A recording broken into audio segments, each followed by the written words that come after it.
Imade Kembang Hartawan atas nama pribadi, keluarga, dan selaku Ketua DPC PDIP Kabupaten Jembrana mengucapkan selamat atas pelantikan Inengah Tambe dan Igede Ngurah Patriana Krisna yang dilantik sebagai Bupati dan Wakil Bupati Jembrana periode 2021-2026. Hal tersebut disampaikan Kembang dalam video berdurasi 2 menit yang di-share di akun media sosial pribadinya. Om Swastiastu. Assalamualaikum warahmatullahi wabarakatuh.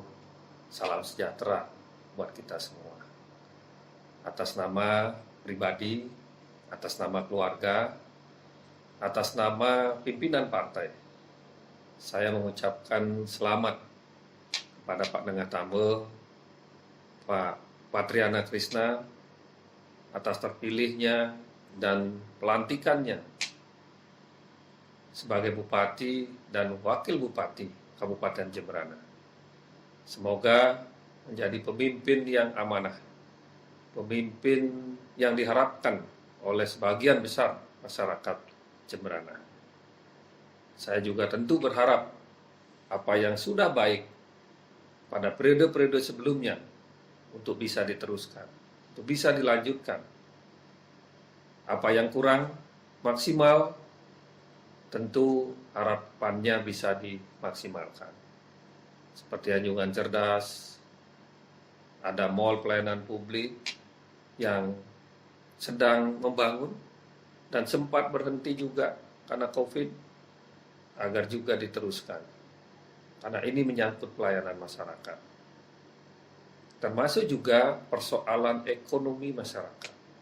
Masyarakat sedang susah. Jadi ekonomi harus diperhatikan, diangkat, dan yang lain-lain. Sekali lagi, saya ucapkan selamat menjadi pemimpin di Kabupaten Jembrana. Suksema. Om Santi Santi, Santi, Om. Wassalamualaikum warahmatullahi wabarakatuh. Salam sejahtera untuk kita semua.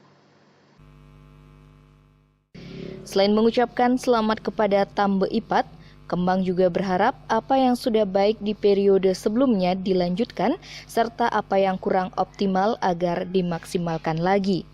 Kembang mencontohkan beberapa program seperti anjungan cerdas dan mall pelayanan publik yang sempat terhenti karena COVID-19, termasuk juga persoalan ekonomi masyarakat saat ini.